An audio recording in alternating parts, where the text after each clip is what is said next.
Hi, my name is Melanie Smith, and I'm here today to talk to you about the Critical Thinking Case Study 1.2 from Chapter 1. This was an experiment done by a psychologist at Yale University in 1961, where they advertised in a local newspaper for people to come in and participate in an experiment on punishment and learning. And then what they did was the volunteers were in a room with an instructor, and they were told that you're going to be asking someone in another room questions. Every time they get the question wrong, you're going to hit a buzzard, and it's going to shock them. And each time they get a answer wrong, the voltage on that shock is going to go up and up to a point where it could be fatal to the other participant in the study. And what they found was, unfortunately, that the majority of people in the study continued to shock the other participant in the other room up to a point where they could hear them screaming, and then they were screaming no more because the shocks got so high. Now, what the people in the study didn't know was that the person in the other room that they couldn't see was actually an actor. They weren't getting hurt. It was just all an act, and they were being instructed on what to do. But just the interesting part of this study was that the majority of people, when faced with a situation where they're being told by someone in authority that you need to do something, they knew that the other person was getting hurt in the other room, but they continued to do it. I think as you look at that study, and you could really apply it to society as a whole on what we don't mind doing to strangers that we don't know. We don't mind hurting them as long as we can't see it being done.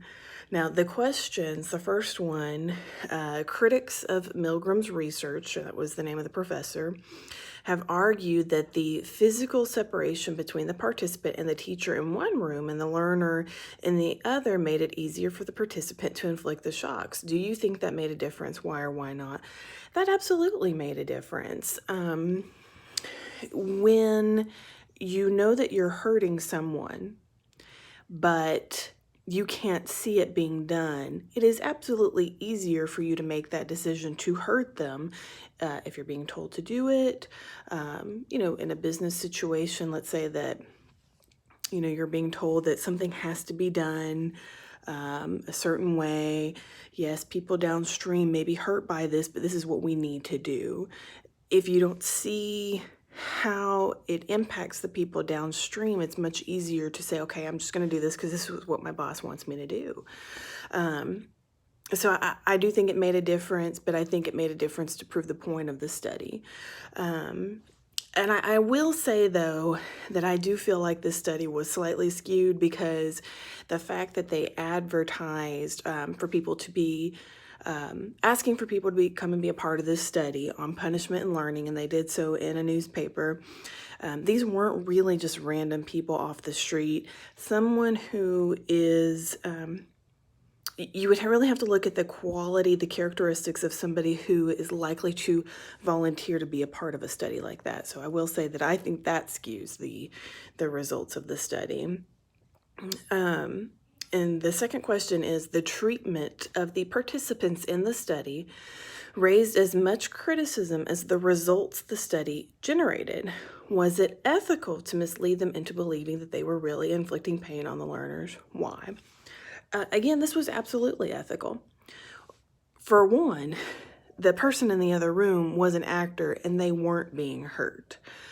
For two, the point of the study was to take people from society, to put them in a situation where they know that their actions are hurting another person, and to see what they did when they don't see the pain that they're inflicting. In this study, I found it interesting that the people could hear them, because I would think that that would stop a lot of people to say, oh my goodness, this person's screaming, this voltage is getting too high, I'm not going to do this anymore. I would think I would stop them.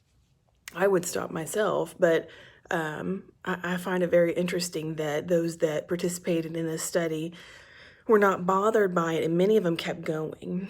It said the majority of the people that participated kept going.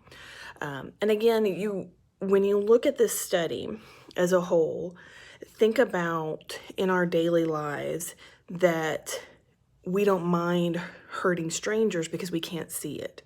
The clothing that we wear, our glasses and where they come from, all of our toiletries, our food, our jewelry, our, diamonds, because of our globalized civilization, many of the products that we use and wear on a daily basis come from areas of the world where they're not treated the same way that we are here in America. So we know that the people that produce our clothes or our iPhones or our Androids or tablets or the jewelry that we wear, the diamonds that we wear, we know that for many of those companies that produce those goods, they do not treat their workers nicely. But that's just the way it is in that part of the world, so we don't mind. This really I think this study can be tied into that, where you see, that what you're doing is probably hurting other people that you don't know, but because they're strangers and you don't see it, you don't mind, which is sad. The last question that I want to answer is, would you have agreed to participate in this study? Why or why not? Absolutely no. I am not a fan of being in studies because I'm very skeptical. And I think I would ask too many questions. I generally why are we doing this? What are you looking for? What answers do you want? What's the purpose of this study? I would not participate in something like this because that's not inside of my character to just go with the flow like that and say, okay, fine, what do you want? I ask too many questions. I'm too skeptical. And I would be sitting there the entire time thinking, what are they getting out of this? But I also think that if I were to agree to be in this study, I would have been one of the ones to say, I'm not doing this. I'm not comfortable inflicting pain on somebody, especially because you could hear it in the other room. I think I would have been one of the ones to say, no, I'm not doing this.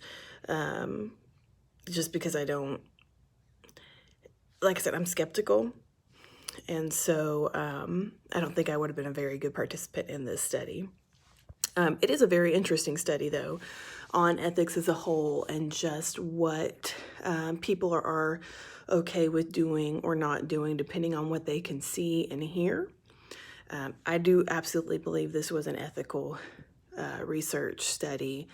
They were trying to prove a point. Nobody was hurt, and the participants were explained at the end that it was an actor in the other room, so they didn't go home thinking that they killed someone.